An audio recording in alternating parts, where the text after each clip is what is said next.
C'est à seulement 19 ans que Jordan Ray a déjà conquis les pentes en remportant le Freeride Junior Tour 2023. Aujourd'hui, c'est sur Pass Day qu'il vient partager son parcours, ses rêves et une bonne heure d'interview. Lucas Maxime, je vous laisse la parole.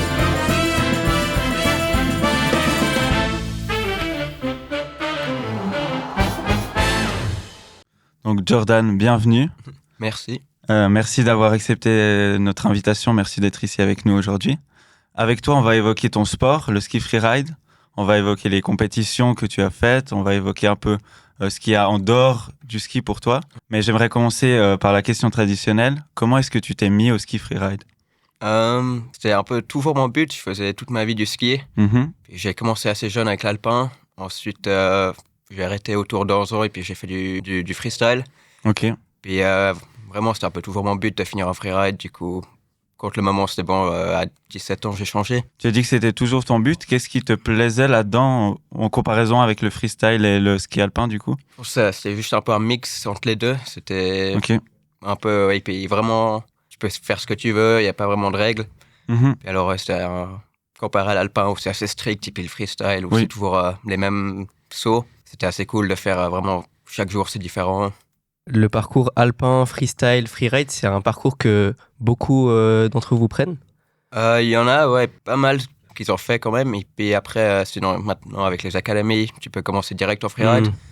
Mais c'était toujours avant les académies, ce que les pros ils me disaient, ou les gens que je connaissais qui est fort, ils me conseillaient ça. Tu parles des gens que tu connais. Est-ce qu'il y a des gens de ta famille ou dans tes amis qui sont les raisons que tu t'es penché vers ces disciplines-là? Ouais, peut-être qu'il y avait un qui est venu sur le Freeride World Tour, et puis c'était mon prof à Villars. Ok. Ma maman, c'est un prof de ski, et puis ouais, il était vraiment fort au freeride, et puis il m'a motivé de pousser vers là. Tu nous as dit en off que ta famille aussi, elle aimait bien faire du ski. Est-ce que ça a joué peut-être un rôle dans tout ça? Ouais, je pense que c'était... Ouais, chaque vacances, on skiait ensemble, et puis on adore tout ça, juste skier, mais surtout le freeride. Ouais, quand il fait beau, quand il y a la bonne neige, on va en famille. Et le freeride, tu le commences comment? Tu commences par aller légèrement aux côtés de la piste, un peu slalomer dans la grosse neige et ensuite tu vas de plus en plus loin. Comment ça se passe un peu l'apprentissage? Ouais, je pense que c'est un peu comme ça. C'est une bonne manière de commencer. Après, moi, j'avais commencé avec... je pense que les premiers souvenirs, j'étais vraiment jeune avec mes parents, ou même avec le club d'alpin. Quand il y avait de la poudre, on allait faire. Puis ça, c'était vraiment des super expériences.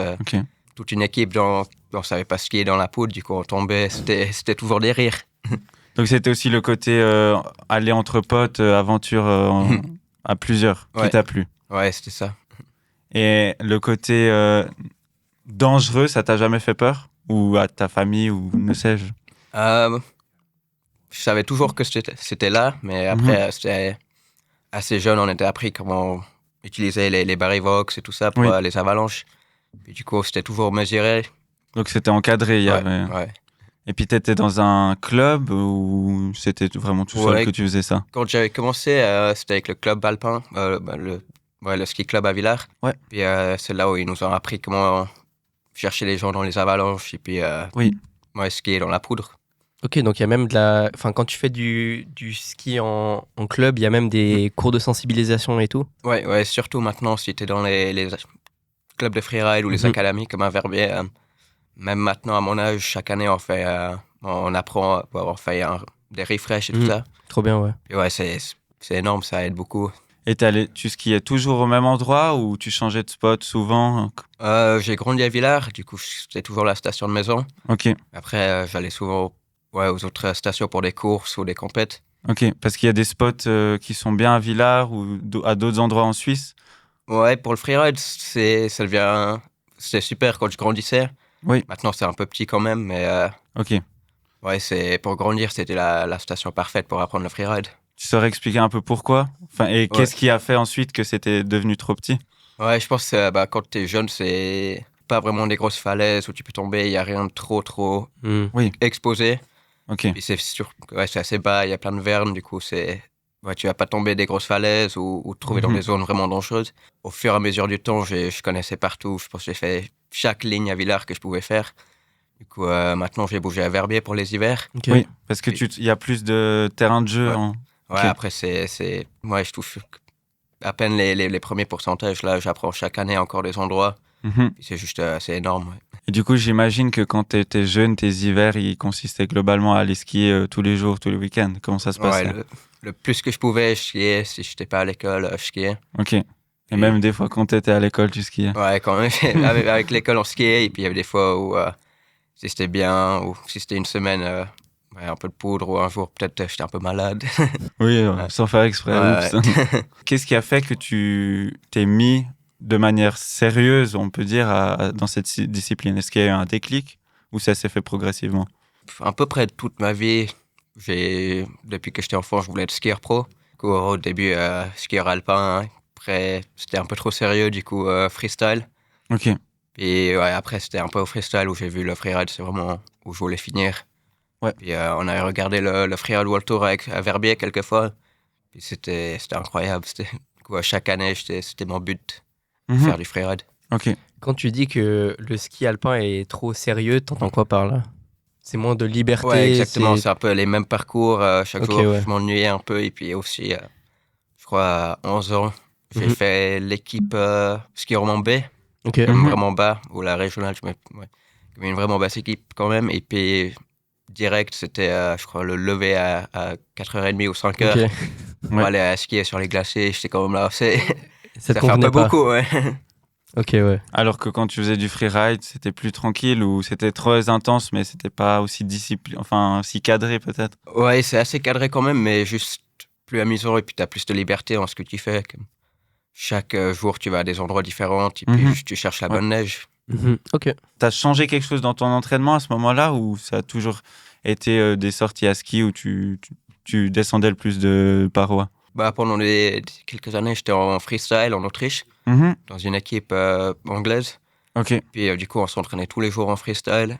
Ouais, c'était un peu ça comme entraînement où ça devenait sérieux, mais où, c'était assez cadré. Mais quand même, beaucoup, beaucoup de plaisir. Que je me rends compte, c'est à peu près à quel âge que tu as commencé à vraiment te dédier 100% de ton temps à ça? Je pense, j'avais 17 ans quand j'avais arrêté en Autriche. Ok. Puis j'ai commencé le freeride, j'avais commencé un club à Verbier, et puis ça s'est vraiment bien passé un peu le trail. Et du coup, c'était là où je me suis dit, je vais full en freeride. Ok. Puis les premières compètes que j'avais fait en junior de l'année-là, c'était comme 3 podiums directs. Et ah ouais. C'était là où je me suis dit vraiment, c'est ce que je veux faire. Donc tu penses que ces succès, ça a contribué à que tu te dédies à ça? Ouais, et puis comme j'ai dit avant, je savais toujours que c'était mon but d'aller en freeride. Et puis là, c'était juste, ça a confirmé le moment un peu. On parle depuis le début de ski freeride, mais peut-être il y a des gens qui ne savent pas ce que c'est concrètement. Est-ce que tu peux l'expliquer rapidement? Ouais, alors le ski freeride, c'est normalement fait que tu vas skier en hors-piste. Alors tu peux faire ce que tu veux, il n'y a aucune règle. Ok. Puis après, maintenant, il y a les compètes. Où il y a toujours eu, mais ça monte beaucoup maintenant, les compètes. Oui. Puis ça, c'est un peu plus cadré quand même. Ils te donnent une face. Et puis, à part s'il y a des choses vraiment dangereuses, il y a tout qui est ouvert. Alors, il y a des barres et tout que tu peux sauter.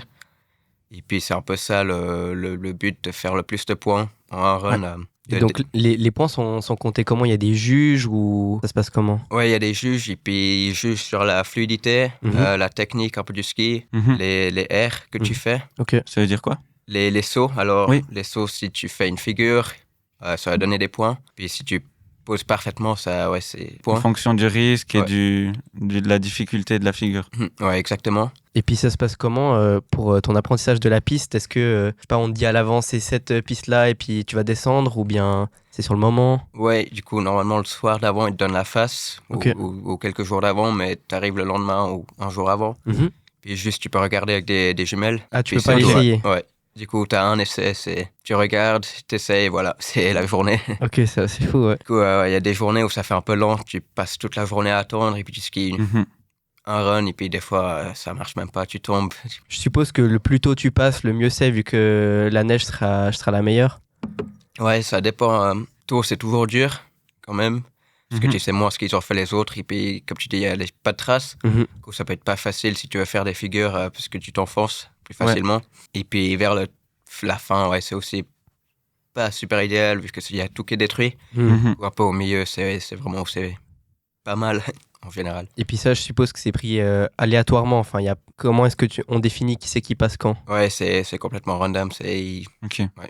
C'est un tirage au sort. Et quand tu es dans les derniers, est-ce que tu as le temps de regarder où les premiers passent pour peut-être s'inspirer ou tu es dans ta bulle et tu te concentres pas sur eux? Ouais, ça c'est un peu... Bon, ça dépend qui, mais c'est un peu des seuls avantages. Tu peux regarder le matin. Oui. Un peu. Puis en qualifier où je suis, il y a tellement d'hommes, je crois, normalement, de ski-homme que tu peux regarder le matin et puis quand même faire Ouais, t'as beaucoup de temps. Ça aide beaucoup de voir les gens, des fois, ils passent vers où tu veux aller et puis tu vois les tailles des bars et tout ça. Oui. Alors ouais, ça aide beaucoup. Vous êtes à peu près combien à passer dans une journée? Plutôt 5 ou plutôt 30? Je pense, on est à peu près autour des 30, ça peut aller un peu plus, un peu moins. Et après, en tout, dans toute la compète, il y a normalement à peu près 80 personnes. Ah, quand même. Du coup, et puis c'est spread out, comme ça fait ski-homme, ski-femme, ski-homme, ski-femme. Ok, par catégorie, ouais. Du coup, les ski-hommes, ça passe toute la journée, un peu normalement. Et puis les juges, eux, ils sont généralement combien? À peu près, ils sont autour des 6 ou 4. Et puis, il y a souvent 2 juges qui font les ski-hommes et puis 2 juges qui font le reste. Ça dépend, mais comme ça tourne vite. Ouais, ok. Et ils sont issus de ce sport, les juges, ou c'est un peu des randoms, des skieurs, on s'en doute bien. Mais... Ouais, il y en a qui viennent du sport, qui ont aussi fait de la compète avant. Ok. Et puis, mais après, il y en a aussi, juste, c'est des skieurs, mais ils ont appris, ils ont fait les formations de juges un peu. Ok. Est-ce que les critères sur lesquels vous êtes jugés sont uniformes ou c'est un peu aussi freestyle? Enfin... Ouais, il y a toujours les mêmes critères, mais après, c'est quand même des juges, ils sont tous différents. Du coup, il y a des fois où les décisions, ça peut être dur, mais après, ouais, normalement, tu sais ce qu'ils veulent et puis tu essaies de faire exactement ce qu'ils veulent. Parce que c'est ça, toi, t'en penses quoi? Peut-être toi plus personnellement, justement, du fait que c'est quand même un sport normalement qui est assez... on s'exprime beaucoup et c'est justement, comme tu dis, très libre. Ouais. Mais du coup, qu'il y a un juge qui doit déterminer ce que tu fais, si c'est juste ou faux. Comment est-ce que toi, tu le vois, ça? Ouais, ça peut être dur des fois où tu fais quelque chose où tu es vraiment content et puis t'es sous-marqué. Ouais, au moins, tu penses que c'est sous-marqué. Ou c'est vice-versa. Des fois, tu penses que tu as fait vraiment pas très bien et puis tu es mieux scoré. Du coup, ça peut être... Ouais, c'est pas facile, mais... Ça t'est arrivé d'être vraiment surpris par un jugement? Où tu t'es dit, waouh, j'avais pas du tout pensé ça de ma manche? Ouais, cette année, j'ai fait un run où j'étais vraiment content. Et après, en regardant, il y avait quand même une section où j'ai un peu mal skié. Ok. Mais j'ai fait une grosse figure vers la fin et puis j'étais scoré 9e. Ouais. C'était une figure où vraiment, il n'y a pas très souvent des gens qui font. Ok. Puis ouais, du coup, là, c'était un peu mal, mais ça arrive. Tu as dit que vous êtes jugé par section, ça veut dire qu'il sépare la piste en plusieurs parties et vous êtes, il y a des notes intermédiaires? Pas exactement à la partie, mais il y a des zones un peu plus exposées. Oui, ok. Tu vas juste gagner plus de points, ou pas perdre des points, vu que si tu tombes, tu es au-dessus des rochers. Et tu penses que les juges notent différemment les premières personnes à passer des dernières personnes à passer?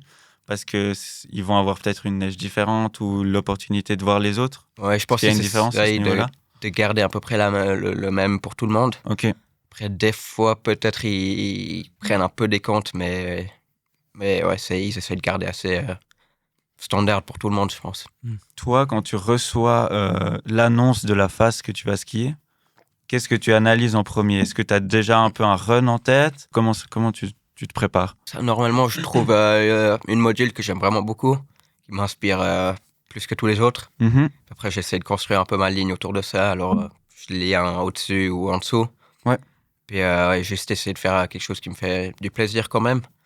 Puis, où ça saute assez bien. Et puis, c'est... Ouais. Mais donc, tu estimes avoir une connaissance un peu de la montagne, tu sais quel relief va te permettre de faire quelle figure? Ouais, quand tu connais ou pas... c'est un peu de l'instinct? Ouais, exactement. Quand tu connais pas la face, c'est vraiment de l'instinct. Ok. C'est juste... des fois, quand tu as de la chance, ils envoient les photos d'en haut. Oui. Tu vois quand même un peu les take-off. Ouais. Ça change beaucoup. Mais il y a des fois où tu arrives en haut, il y a tout qui est différent que ce que tu imaginais. Puis c'est là où c'est dur, mais normalement, l'instinct, ça tient. Et il y a des endroits que tu préfères skier que d'autres? Ouais, pas trop plus que ça. En France, normalement, ils ont des faces assez cool, comme normalement, c'est assez dur, et puis où il y a des bonnes modules. Ouais. Et puis, ouais, c'est un peu comme ça, mais normalement, les faces, elles sont cool en général. Ok. Et puis, justement, tu parles de faces cool, mais toi, pourquoi c'est quoi une face cool pour toi? Une avec beaucoup d'options où ils ont pas fermé toute la face, et puis tu sais que la neige, elle est bien, tu vas pas taper des cailloux en dessous. Et puis, logique, ouais. Ouais, on avait une au début de la saison et puis c'était vraiment comme ça. Et Puis, ouais, il n'y avait aucune option. La phase, c'était comme une phase de junior. Puis, ouais, c'est un peu ennuyant parce que tu sais que tout le monde, ils vont faire la même ligne. Ouais. Puis, c'est juste qui arrive à skier le mieux. Mais... Ok, ouais. Est-ce que tu as un peu un style particulier à toi ou des inspirations d'autres skieurs freeride? Ouais, j'essaie de m'inspirer un peu de tout. Comme si je vois des trucs, j'essaie souvent de m'inspirer un peu de ça. Compète, j'aime souvent aller assez vite. Comme j'essaie de faire le moins de virages et puis vraiment enchaîner les modules bien. Ouais. Puis aussi, ouais, je fais des figures, j'aime bien, je me sens bien en l'air. Puis j'ai un peu un background, ouais, pas mal freestyle que Ok. Ouais. Tu penses que ça t'aide? Ça fait une différence par rapport aux concurrents? Ouais, je pense que bon, maintenant, il y a tout le monde qui sont quand même assez forts en freestyle. Ok. Mais je me sens toujours à l'aise en faisant des 3-6. C'est vraiment une figure standard où je réfléchis pas. Puis après, les figures plus dures, c'est aussi assez faisable normalement. Et une saison de freeride, ça se passe comment? Il y a plusieurs compétitions. Enfin, tu dois t'inscrire aux compétitions ou il y a un circuit organisé? Jusqu'à où je suis maintenant, il faut s'inscrire aux compétitions.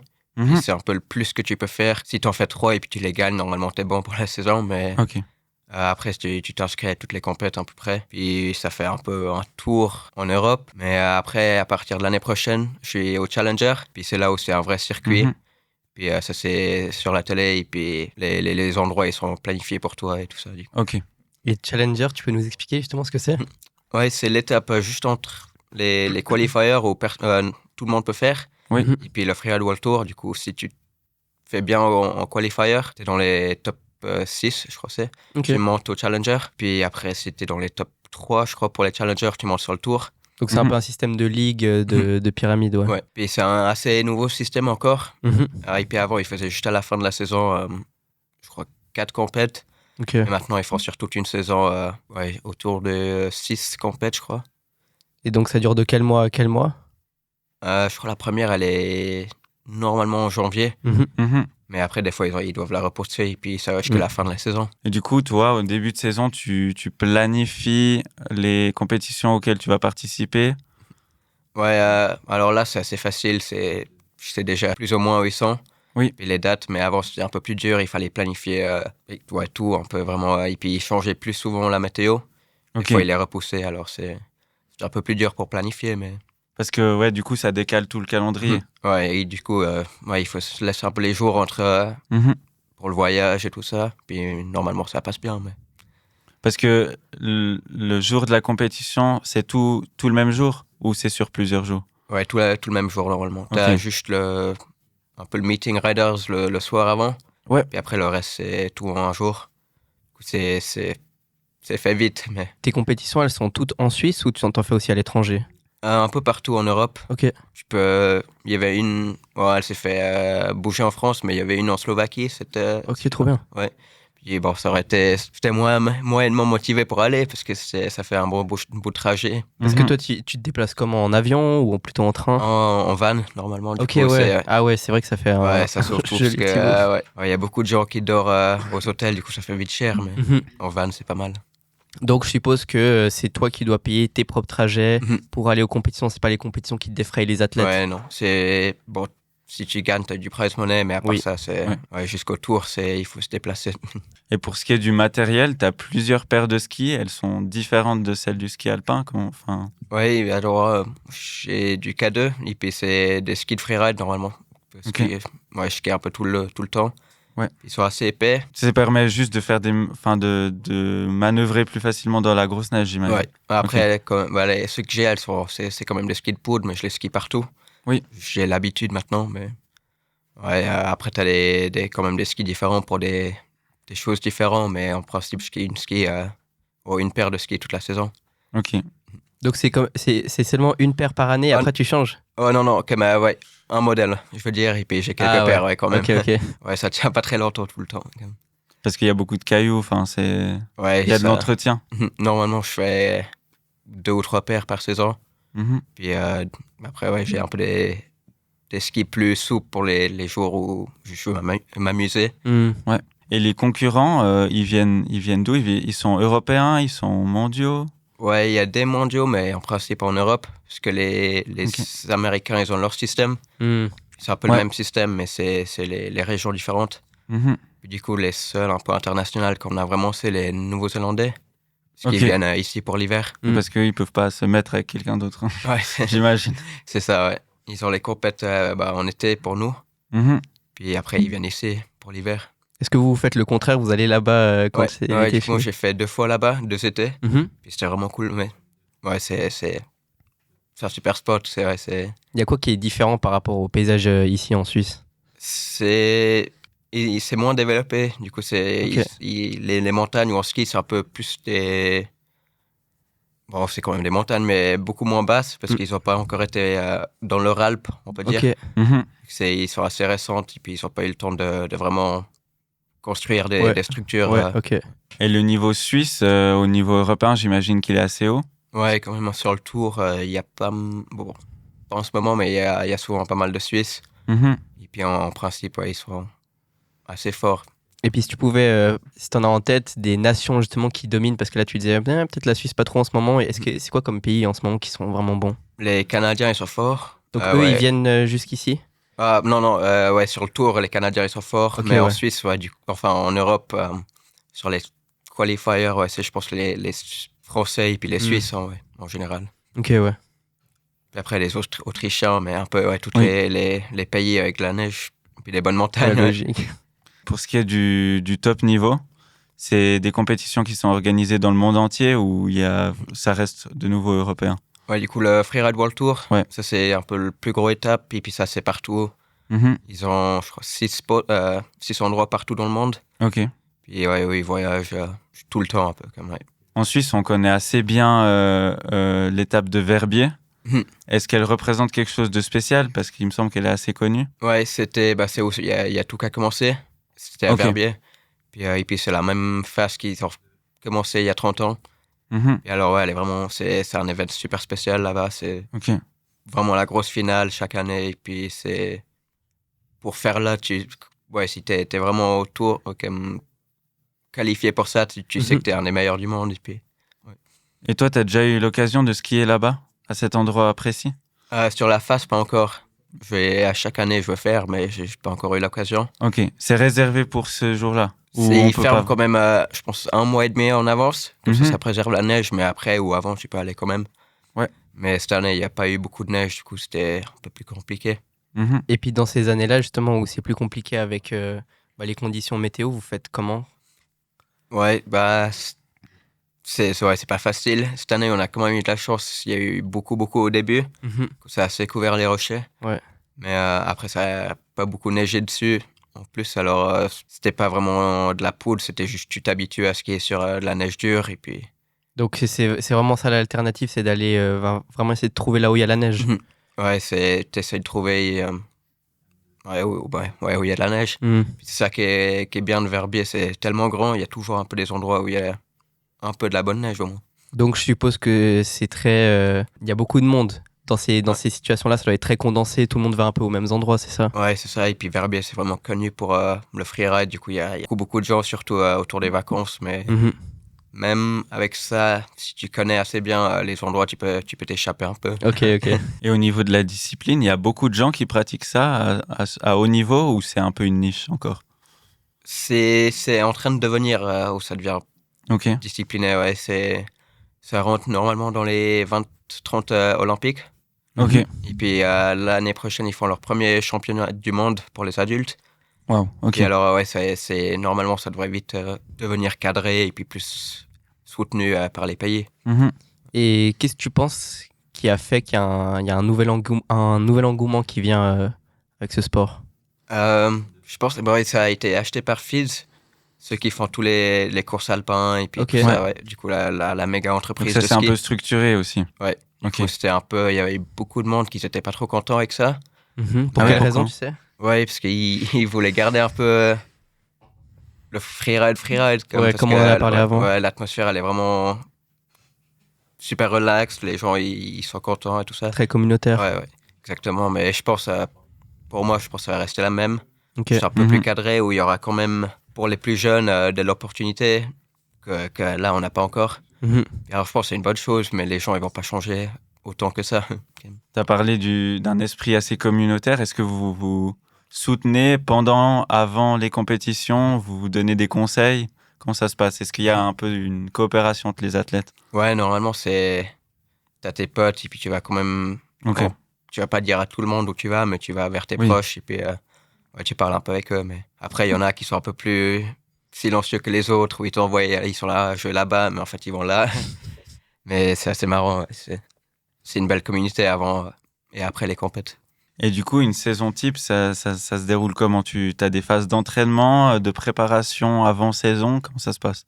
Ouais, du coup, c'est un peu comme, je disais, ça devient cadré. Alors, il y a pas mal de gens qui commencent à aller à la gym beaucoup plus souvent. Mhm. Puis ça se voit il y a beaucoup d'athlètes qui sont vraiment stock sur le tour maintenant. Ouais. Mais alors ça commence. Et puis après, dans la saison, il y a les clubs un peu. Mhm. Alors, à Verbier, il y a un super club. Ils s'entraînent tous les week-ends. Et puis pendant les vacances, je crois tous les jours. Ok. Puis, Et toi, de ton côté, tu organises ça comment? un peu, ouais, exactement comme ça. Je fais la gym. Et puis un peu moins maintenant. Mais quand même, les clubs, vu que les coachs, ils sont juste tellement forts. Et puis, c'est cool. Ils te prennent aux endroits où tu sais que tu vas progresser. Ouais. Puis juste être avec beaucoup de gens, ça aide beaucoup. Comme t'es en groupe, t'es avec tes potes, ça te pousse à ce qui est plus fort. Puis aussi avec, je pense, tout ce on a discuté avant, les conseils et tout, ça doit être plus cool peut-être, enfin justement pour un athlète comme toi, justement visiblement qui aime bien être en groupe et tout. Est-ce que toi tu remarques qu'il y en a peut-être qui aiment plus être en solo justement? Ouais, pas trop. En général, C'est souvent entre potes quand même. ouais, quand même, parce que il y a beaucoup de risques aussi. Ok, ouais. C'est un peu ça. Il faut aller avec au moins un groupe de 3 quand même. Ok. Puis ouais, après ça devient juste, il y a un peu tout le monde qui se connaît. Du coup, il y a les groupes qui grandissent. Puis après, ouais, c'est vraiment cool. Ça te pousse à ce qui est plus fort. Et du coup, hors saison, qu'est-ce que tu fais, toi? Alors, c'est sûr, je fais vidéoman de parachute. Ok. C'est un peu mon métier d'été. Ouais. Puis ouais, du coup, c'est vraiment cool. C'est un peu les mercredis et les week-ends. Et puis juste, je filme les tandems. Ton métier de caméraman parachute, comment est-ce que t'es arrivé là-dedans? Parce que c'est quand même assez anodin. Ouais, c'était, je crois, il y a 4 ans à peu près. Et puis mon frère, il avait fait 2 tandems déjà. Puis il m'avait dit que c'était vraiment la meilleure chose de sa vie. Et puis qu'il allait faire la licence. Ok. Je ne croyais pas vraiment. Et puis jusqu'à un moment, il m'a appelé. Et puis il m'a dit qu'il m'avait inscrit avec lui pour faire la formation. Du coup, je savais que ça va, on le fait. Puis je savais que j'allais adorer. Du coup, à 17 ans, je faisais tout ce que je pouvais pour sauter. Du coup, je faisais du jardinage et tout. Et puis tout ce que je faisais, je sautais avec. Et puis, ouais, c'est un peu venu au point où maintenant, ouais, c'est le métier. Comme Donc aujourd'hui, tu es employé dans une entreprise qui fait ça? Ouais, c'est à Flying Devil à Bay. Ok. Du coup, c'est un super spot. Et puis, pour faire, c'est vraiment ouais, un parfait endroit. Comme la vue avec les montagnes, elle est vraiment cool. Ouais, je pense. Et la drop zone, elle est assez communauté aussi. Comme ça, c'est pas trop grand, mais il y a quand même beaucoup de monde. C'est parfait. Du coup, si je comprends bien, tu viens quand même d'une famille assez casse-cou. Ouais, quand même. Ouais, le côté extrême se retrouve autant en été qu'en hiver. ouais mes parents, ils ont toujours adoré faire des sports d'extrême. Et nous aussi, maintenant, on adore aussi. Comme on fait du vélo, du parachute, tout ce que... Ouais. Et pour ce qui est de mettre en avant ta discipline, est-ce que toi, tu es quelqu'un qui utilise, je sais pas, les réseaux sociaux ou qui fait des vidéos pour autant pour l'été que pour l'hiver d'ailleurs? Ouais, j'essaye. Bon, après, je suis pas très fort, mais j'essaye quand même de faire un peu d'Instagram et puis du TikTok. Mais je suis moyennement fan de devoir poster souvent. Ok, ouais. J'aime bien un peu poster ce que j'aime et puis des clips de qualité. J'essaie d'éviter de poster vraiment une fois par semaine ou juste pour poster. Oui, je comprends. Alors, mais ouais, quand j'ai quelque chose où je suis fier, je poste. Et est-ce qu'il y a peut-être d'autres moyens justement de te mettre en avant dont tu as pu faire connaissance? Donc peut-être, je sais pas, les compétitions, si ça te met bien en avant? Ouais, un peu. Bon, surtout à partir de l'année prochaine, je pense que ça va aider un peu plus, vu que les compètes, comme chaque compète, c'est télévisé. Ça aide beaucoup. Puis juste le tour, après, t'es assez connu, là. Connu, mais ouais, t'es mis avant. Donc on va dire que c'est qu'à partir à peu près de maintenant ou cette saison que tu vas devoir faire ce travail de te mettre en avant. Ouais, je pense ouais, ça va juste monter de plus en plus. Et puis justement, avec les sponsors aussi, comment est-ce que toi, t'as fait jusqu'à présent?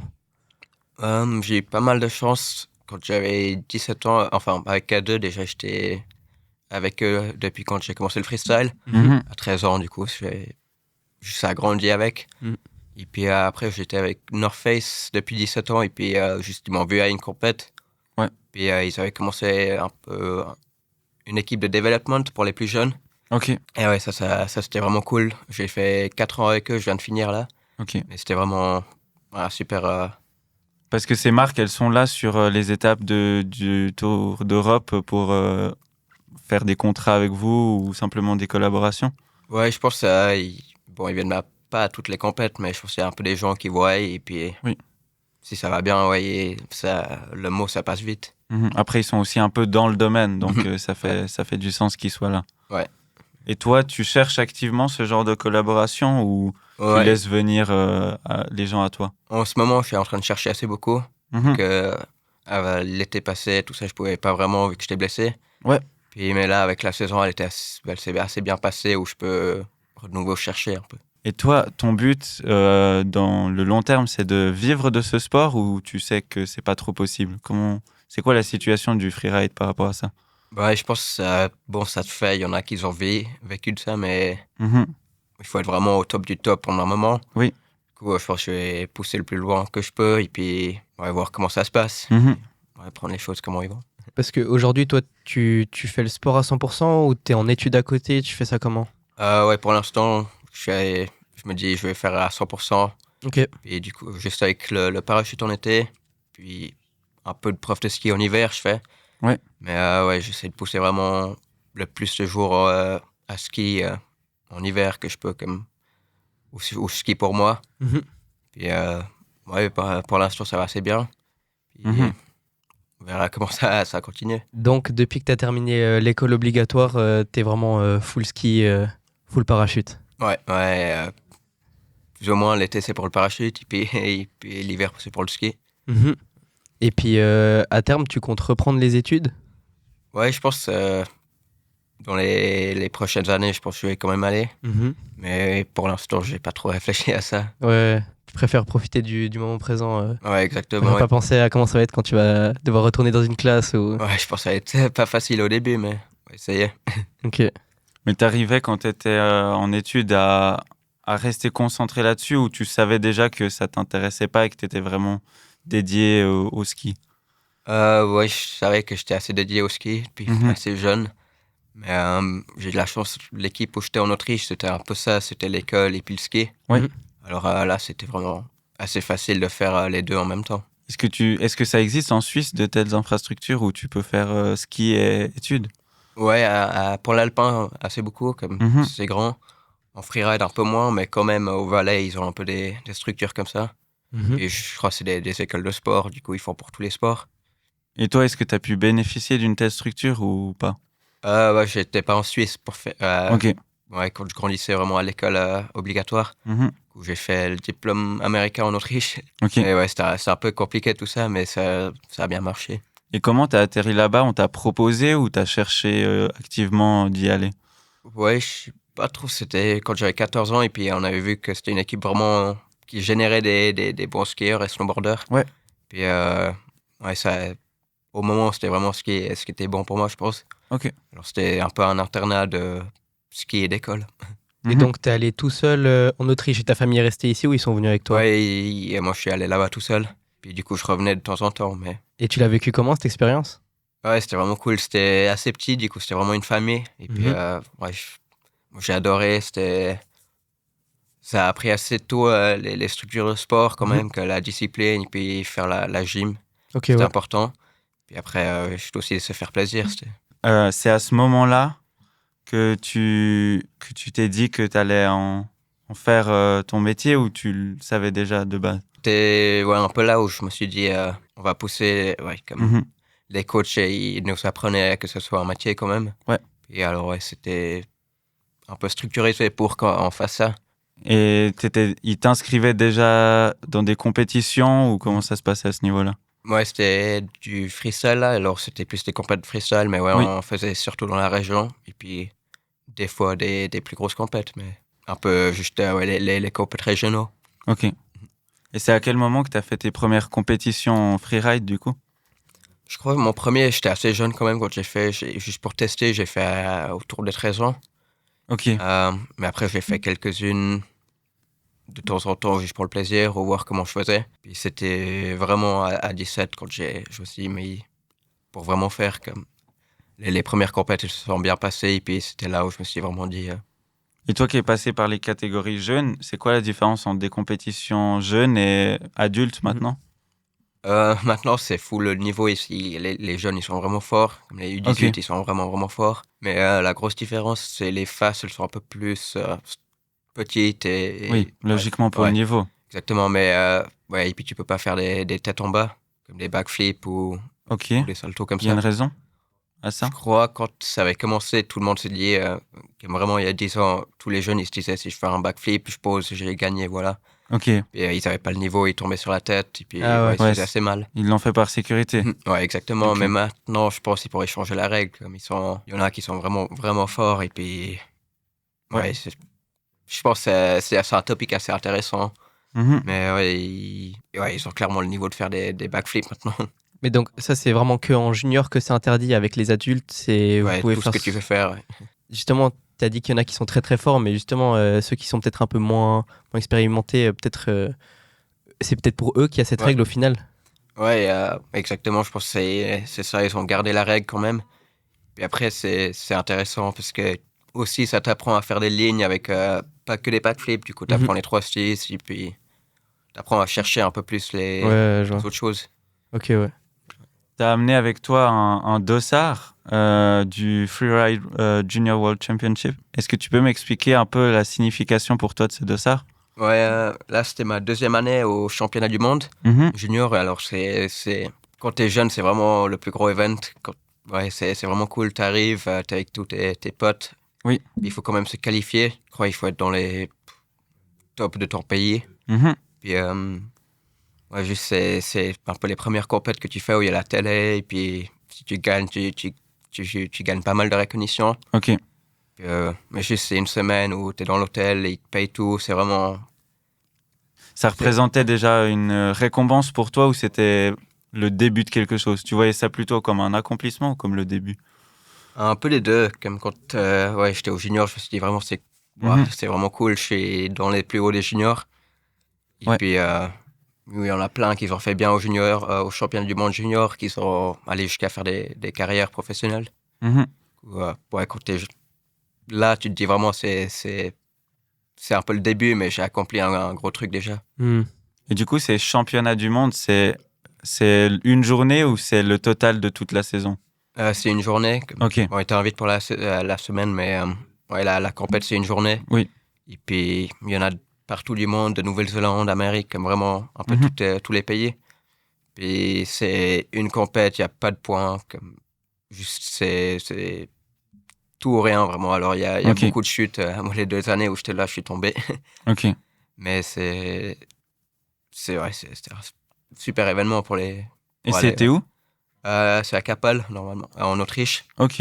Ouais, je crois ils restent là encore un petit moment, mais C'est un endroit qui est réputé où il y a de belles pistes à skier. ouais, il y a pas mal de compètes, pas au niveau du tour, mais jusqu'au niveau du tour. Et puis la face où ils font normalement, elle est vraiment cool. Mhm. Puis pour les juniors, c'est une grosse face quand même. Est-ce que c'est enfin, quelle place ça a cette journée dans ta carrière? C'est important ou? Ouais, c'est une fierté d'avoir vécu ça. Ok. Après, ça change pas plus que ça dans ta carrière, mais Ok. ouais, c'est juste un moment cool et puis une super mémoire un peu. Et il y avait du monde qui était venu pour te voir? Ouais, la première année, j'étais avec les potes, mais Mhm. vu que j'avais fait podium dans les 3 premières compètes, ils m'ont un peu donné une wildcard. Du coup, ils m'ont invité sur 2 jours, comme vraiment aux dernières minutes. Mais après, la deuxième année, il y avait toute ma famille, enfin mes parents qui sont venus, et puis Mhm. les parents des potes qui sont là. Et alors, c'est assez tout le monde débarque là-bas, et puis ça fait, ouais. Et à part ça, depuis tout à l'heure, on parle de cette compétition, mais comment est-ce que tu as performé là-bas? Tu as fait des bons résultats? Ouais, non, les 2 années, je suis tombé. Ok. La première année, c'était vraiment pas de chance, comme j'avais posé ma première barre et puis juste la neige, elle était vraiment pas bien et puis je skiais dans une ancienne avalanche puis ça m'a juste mis par terre. Mais après, j'avais quand même fait le reste de ma ligne. Ouais. Puis j'ai fait 10e. Du coup, j'étais quand même assez content.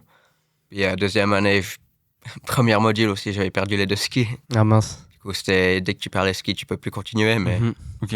Et Mais donc ça, c'est quoi? C'est vraiment juste malchance ou t'as mal analysé la descente? ouais, deuxième année, je sais pas ce que j'ai fait. Vraiment, ouais, oublié comment skier. Mais la première année, ouais, c'était un peu de malchance quand même. Ouais. Et tu voyais sur ces compétitions qu'il y avait des gars qui étaient très très très forts? Ouais, à ma deuxième année, celui qui a gagné, il est sur... c'est celui qui a gagné le World Tour cette année. Du coup, c'est un des meilleurs du monde.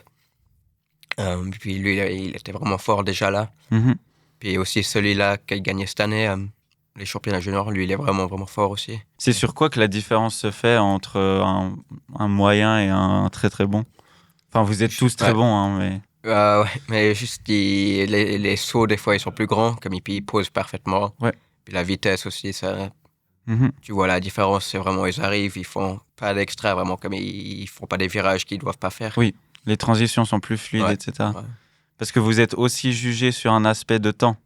Pas de temps, mais si tu t'arrêtes avant la module, ou si tu Ok, je vois, oui. tu prends ton temps avant de sauter, tu vas perdre des points. Puis si tu arrives direct, bam, tu sautes.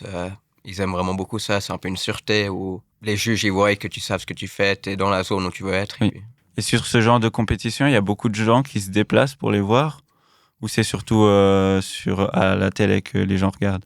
Je pense pas mal pour les juniors sur la télé quand même. Mais après, si t'es dans la région, il y a beaucoup de gens qui viennent quand même. Oui. Du coup, aussi, en Autriche, il y a pas mal de gens qui viennent voir. Mais... Donc il y a une vraie atmosphère dans l'endroit, qu'il y a une compétition. Enfin, c'est quand même, tu c'est vois. hors de la normale. Ok. Ouais. Et toi, tu ressens une différence peut-être en termes de performance? Peut-être il y a un gros public ou un petit public? Normalement, ça me change pas trop. T'es dans ta bulle. Ouais, exactement. Ok, ouais. Et comment tu gères le stress des compétitions? Tu te prépares mentalement à ça ou tu es naturellement bon dans ce domaine? Ouais, pour moi, c'est un peu bizarre. C'est un peu la nuit d'avant ou le jour d'avant, le plus stressé je suis, le mieux que je sais que je vais faire. Ok. Je crois que c'est juste, ça veut dire que j'ai vraiment turbo-analysé tout. Oui, Je regarde chaque petit module, chaque petite boss, tout. Et du coup, quand je suis vraiment stressé, normalement, c'est un bon signe, mais c'est pas très agréable. Est-ce que tu as un coach ou quelqu'un qui te prépare mentalement ou tu es vraiment tout seul Je pense, ouais, là, j'ai pour l'instant rien encore, mais je pense que je regarde pour trouver un coach mental. Ça va faire une grosse différence. Mais après, sur la plupart des compètes, on a quand même un coach de ski qui vient et puis il nous aide mentalement et puis il nous rassure assez beaucoup. Donc c'est plus, il vous prépare psychologiquement plutôt que vous donner des conseils sur la piste en elle-même. Bon, après, il fait ça tout, comme il nous aide avec nos lignes et puis la sélection. Ok. Ouais, il supporte un peu toute la journée. Ok, ouais. Et si l'épreuve est annulée, je sais pas, pour des causes de météo par exemple, ou de tout simplement risque d'avalanche, est-ce que tu arrives à te reconcentrer pour la prochaine échéance ou il y a un peu de frustration? Normalement, ça va. S'ils annulent, il y a une raison et puis tu continues et puis tu te remets au début. Oui. Mais ils reportent dans le même endroit où ils ont tendance à annuler et à passer aux prochaine étape? Normalement, ils reportent. Du coup, cette année, il y avait beaucoup de compètes qui étaient censées être en février ou en janvier et puis ils ont été reportés jusqu'en mars. Du coup, là, c'était un peu plus intense, mais ça va quand même, vu qu'il y avait beaucoup de compètes en un mois. Oui. Comme le mois de mars, j'ai à peine passé chez moi. Je rentre, je pars. Puis, du coup, c'est juste un peu plus de stress en général, mais ça va. Ouais. C'est quelque chose que tu arrives bien à gérer, d'être éloigné de la maison, de la famille? Ouais, c'est l'habitude, c'est de trouver un peu les nouveaux endroits et puis tu pars tout le temps. Ouais. Et puis c'est quoi le rythme le plus arrangeant pour toi? Tu préfères avoir un mois très chargé ou le temps de récupérer d'une compétition? J'ai pas trop de préférence, mais après, les deux, il y a leur avantage. Comme quand c'est souvent, au moins tu fais beaucoup en une fois. Mais après, quand tu as du temps entre les compètes, c'est assez cool. Quand même, tu te recalmes, tu t'entraînes des nouvelles figures et puis tu repars. Et puis tu avais dit que la saison, elle commençait en janvier. Mais toi, est-ce que tu te prépares peut-être avant ça? Ouais, on skie depuis décembre. Ok, ouais. Puis après, quand même, tous les jours, même quand les compétitions elles sont commencées, tu t'entraînes quand même. Et puis, toi, tes entraînements, ils consistent à faire quoi, par exemple? Normalement, c'est juste skier avec des potes ou les coachs. Ok. Et puis, c'est un peu comme Garder je le disais avant, rythme. ça te motive. Même si un Mhm. jour, t'es pas trop motivé, on est un grand groupe, il y a un de tes Ok, potes ouais. qui va te motiver à faire des trucs. C'est cool, ça, ouais. Ouais, alors c'est vraiment cool. C'est même les jours où t'es un peu fatigué, tu fais quand même des progrès. Mhm. Donc là, on va arriver à l'été. Tu vas pouvoir passer un peu à ta phase de préparation à l'été, où tu vas faire donc ton parachute. Quelles sont les échéances pour toi la prochaine saison? Les objectifs que tu attends de Ouais, du prochaine coup, hiver? faire dans les top 3 des challengers, comme ça, pour partir sur Mhm. le tour, c'est mon gros but. C'est un objectif réalisable ou ça va être dur? Ouais, bon, ça va être dur, mais c'est réalisable quand même. Mhm. Mais je pense il y a vraiment beaucoup de forts dans les challengers l'année prochaine, du coup. Ça va pas être facile, mais je pense que c'est faisable. Mhm. Parce que là, tu te situes à peu près où Non, bon, après, on skie souvent avec des pros, et puis ça, tu sens que t'es pas si loin que ça, mais Ok. T'arrives bien à évaluer l'écart qui te manque. ouais. Et puis là, beaucoup de gens qui montent aussi dans les challengers, c'est ceux que tu skis avec, et puis tu connais. Ouais. Puis tu connais un peu tout le monde. Du coup, tu arrives à t'adapter, et puis ce qui est bien pour les compètes. Est-ce qu'il y a aussi plus de concurrence du fait que la discipline est de plus en plus populaire? Ouais, je pense il y a beaucoup de gens qui font vraiment beaucoup d'entraînement l'été, beaucoup d'entraînement l'hiver. Mhm. Puis les académies, ça change beaucoup. Je pense il y a tout le monde qui ont des coachs maintenant. Ouais. Mais ouais, je pense que le niveau il monte vraiment beaucoup en ce moment. Et à plus long terme, dans les prochaines saisons, ton objectif, c'est lequel? Tu veux intégrer le World Tour? Ouais, alors être sur le tour pas mal de temps. Mhm. Et puis aussi faire un peu des films de ski sur le côté. Ok. Ce serait un but. Parce qu'il y a déjà des Suisses sur le Tour actuellement? Ouais, il y a Martin Bander qui vient aussi de Verbier, c'est un bon pote. Ok. Donc, Après, il y avait pas mal de Verbier, mais il y en a qui sont descendus. Du coup, eux, ils viennent depuis le Tour au Challenger. Puis Ouais. nous, on monte, alors c'est un peu... Tu skis quand même contre les pros en Challenger, alors ça fait intéressant. Mais... donc il y a beaucoup de rotation au sein Mhm. de... Ok. Ouais. Et donc, si je comprends bien, toi, tu pourrais assez facilement demander des conseils à ces gens qui ont déjà connu ce niveau-là Mhm. pour pouvoir Ouais, c'est ça. progresser et atteindre ce niveau. Ouais, et puis c'est un peu ça. Maintenant, il y en a tellement sur le Tour qu'ils ont le même âge que nous. Ouais, tu skis avec eux tout le temps, c'est quand même des potes. Mhm. Et alors, tu vois à peu près le niveau. Et tu as aussi parlé du coup de faire de la vidéo. C'est spécifiquement sur ce sport-là, c'est des films, tu mettrais ça. Enfin, tu as déjà réfléchi à ça ou c'est un projet un peu encore vague? Ouais, je voulais en faire un peu un film, ouais, un court film cet été, enfin cet hiver, mais bon, les conditions elles n'étaient pas très bien. Mhm. Mais ouais, je pense à venir de plus en plus dans les prochaines années et puis essayer de filmer quand il y a le temps. Mhm. Le but, ça serait de montrer vraiment ta discipline. Ouais, bon, il y a déjà pas mal de films de ski, mais ouais, essayer de montrer aux gens un peu ouais, le ski, puis comment je sais skier, tout ça. Parce que toi, tu regardes par exemple le Freeride World Tour à la télé. Ouais, toutes les compètes. Est-ce que tu penses que le produit, il est bien présenté, il présente bien ton sport? Ouais, je pense que c'est assez bien fait. Et puis, il y a beaucoup d'endroits où c'est pas facile à mettre les caméras, tout ça, et puis ils font assez bien. Mhm. Comme l'année prochaine, ils vont repartir en Alaska. Ah Ok. ouais, Et du coup, ils font une semaine, ils sont en tente, ils sont vraiment au bout du monde. Et puis, trop bien. Ouais. ouais, ça a l'air, ça va être vraiment cool à voir.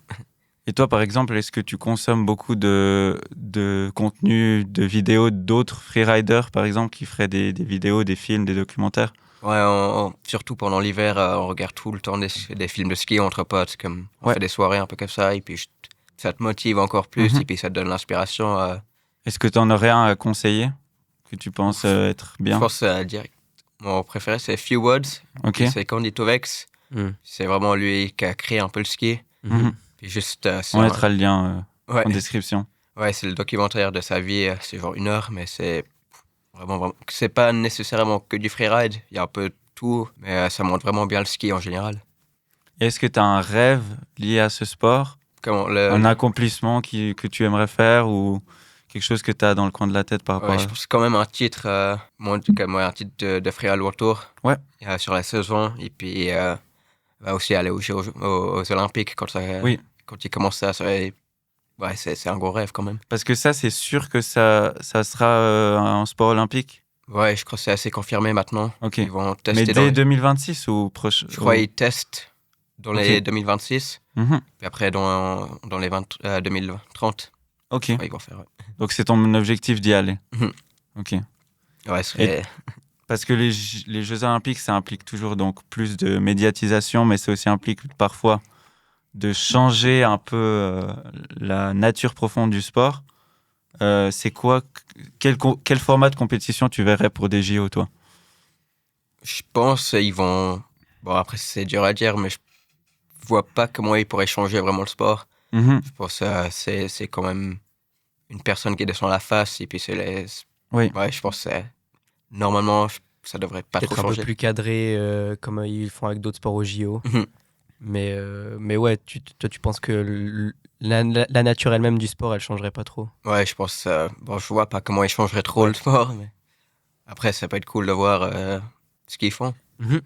Et si on veut te suivre sur les réseaux, par exemple, ou un site peut-être, comment on peut faire? Du coup, j'ai Instagram ou TikTok, et puis c'est mon nom, Jordan Ray. L'Instagram sera... Cool. Et ainsi que le TikTok dans la description. Ouais, et puis c'est là où je poste toutes mes vidéos de vélo, parachute, ski. Mm-hmm. Et j'essaie de montrer un peu ce que je fais. Ok, super cool. Pour moi, j'ai plus de questions, Maxime. Non, je crois qu'on a fait le tour. Merci. Bon. Merci beaucoup. Non. C'était très, très gentil d'être là ici. C'était très intéressant. On a appris plein de choses. S'il y a d'autres sportifs qui voudraient apparaître dans notre émission, je vous laisse nous contacter. Le mail est dans la description. Vous pouvez nous suivre sur YouTube, sur Apple Podcast et sur Spotify. Je remercie Maxime. Merci à toi, Luca. Merci aussi à l'équipe technique et merci au restaurant Al Cilento. Si vous cherchez une bonne pizzeria à Montreux, n'hésitez pas à y aller. Et on se dit à bientôt pour une prochaine vidéo. À bientôt.